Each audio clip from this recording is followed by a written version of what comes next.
So pretty much Lin played it really smart. He dragged out the game. He used his tower and his base build really to fend off the tower push.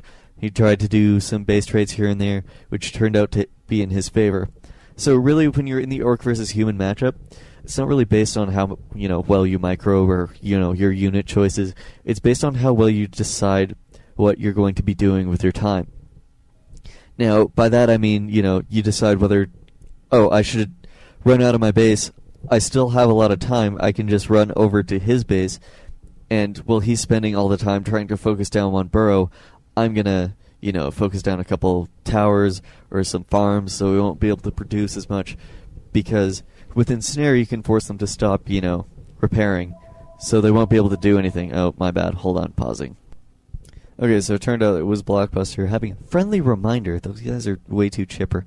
Anyways, the thing with repairing for the human versus the orc is the orc can actually continuously repair without any problems. All you really have to do is worry about, oh crap, I'm going to lose a peon. I might as well send it into the burrow, and then, stuff like that. As a human, you can't really repair all that well because, you're being ensnared and you get chain waved, and, there goes half your peasants anyways. So it kind of turns out into the orc's favor in that situation. Also, when you force them to, TP out and to try and save your base and you do the TP trade, it really turns out in your favor because, the humans put so much, time and energy and resources into this tower push. They speed build their, arcane sanctums. They build 2 of them at speed building, which is a large waste of resources. They also, speed build their towers. They build all these towers, and towers aren't really necessarily cheap. So once you force them to base trade and you kill off all these towers, you've wasted so much more of their money than, the 1 TP that you made. Like, OMG, I wasted 1 TP, but so did you, along with a bunch of towers and some peons. Because really, the fact that you're milishing peons over means that you're going to be lacking a whole bunch of wood, so you're going to have to, replace those peons, and especially if you're going to be making another effort to tower push him again, you're going to have to build so many more peons to actually bring with you, and to be able to get enough wood that really, once you've made the base trade, you're screwed. So as a human, it's kind of bad to base trade, but you have to do it at the same time. And generally, once you make the base trade, or the TP trade, with the orc, the best option that you have to do really is to resume creeping. Because really, when the orcs force you into a corner like that, they really can't push your base because you still have the ability to militia and use your base build to your advantage. So really, as the orc player, all you can really do is go, okay, well, now I have this advantage, I might as well set up an expo to gain more of an economic advantage, and then that way I can buy more healing scrolls, more units, I can go into lower upkeep, or to low upkeep, not lower upkeep. I can go into low upkeep and really kind of limit your army size because of the fact that you really have to play the upkeep game a lot better than I do because I have an expo.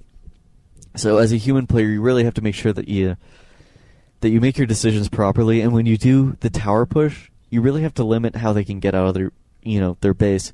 So, especially on, Twisted Meadows, all you can really do is build your towers at one side and kind of keep your army at the other side. That's probably your best option, but at the same time, it just leaves your towers more vulnerable, or it leaves your army more vulnerable. So it's kind of a tricky thing to do if you're going to be tower pushing like that, and the orc has the ability to base trade. Now, I'm surprised that Lin didn't get pillage a lot earlier on. It's a very cheap upgrade, and it's very good. So if you're ever going to do any kind of base rushing, if you do get pillage, you actually gain money out of it. So, you really have to watch for that. Also, if they are without a TP and they are with low resources, and you actually have an expo going up, it is still safe to, run in and take down their hull like Lin did, because he had an expo going up, which means he can actually replace his TP and then, play it safe from there. Now, one thing that is true is that even though you force them to TP, it doesn't necessarily mean that, they have to spend another 350 gold to get the TP.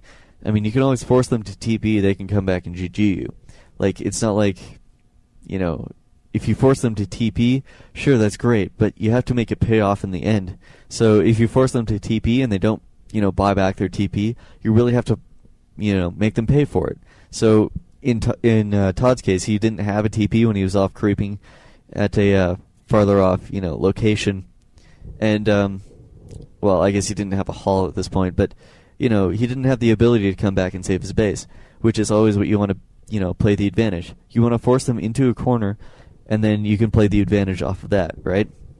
Because if you have an army advantage, you can always lose the army advantage because if you play the upkeep game really wrong and you go into low upkeep way too soon, they can really catch up to you really fast and kind of you lose your advantage, right? And if you have, like, say, a hero level advantage and then you just stop doing things and they keep creeping and you don't put any pressure on them, they're really regaining back their advantage that they lost. So really, when you gain an advantage as an orc, you really have to exploit it against a human. So when you do the TP trade, you kill off his towers and you try and either A, set up an expo, or B, go in and finish off the game. It depends how much of an advantage you have.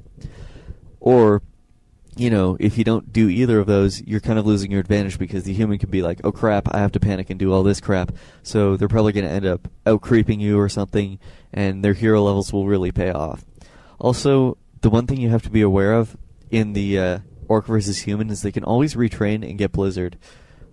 This is always a pain in the ass for your spirit walkers, but this is especially why you have healing scrolls with you. The one thing that they do lose, though, is they lose 350 gold, 300 gold for the Tome of Retraining to try and get their blizzard back. So really, you're kind of gaining an advantage, but at the same time, you're losing an advantage. I mean, sure, they don't have the summons anymore to do as much damage, but you do have to worry a lot more about your spirit walkers in the back line than you do about your raiders in the front line. Because generally, as an orc player, you're going to worry about your raiders on the front line because you want to be doing, the ensnare, doing all sorts of damage here and there, and you don't want to be focusing on your spirit walkers. You go, okay, my raiders are a whole bunch of slowed, I'll just go select a spirit walker and dispel it. That's pretty much the extent of your spirit walker micro, or if you have a bunch of them, you can go, okay, dispel the summons as well so that I can save my front line. And with the blizzard, it kind of ruins the fact that you have a back line, because now you have to actually manipulate it around this blizzard as opposed to focusing on your front line and making sure that everything's being ensnared properly and you're actually doing damage in the right places. So that's one thing to be aware of, is that they still can do that. It wasn't really affected, or it didn't really affect this game in particular. I just wanted to go over it because it is still something you have to factor in your games.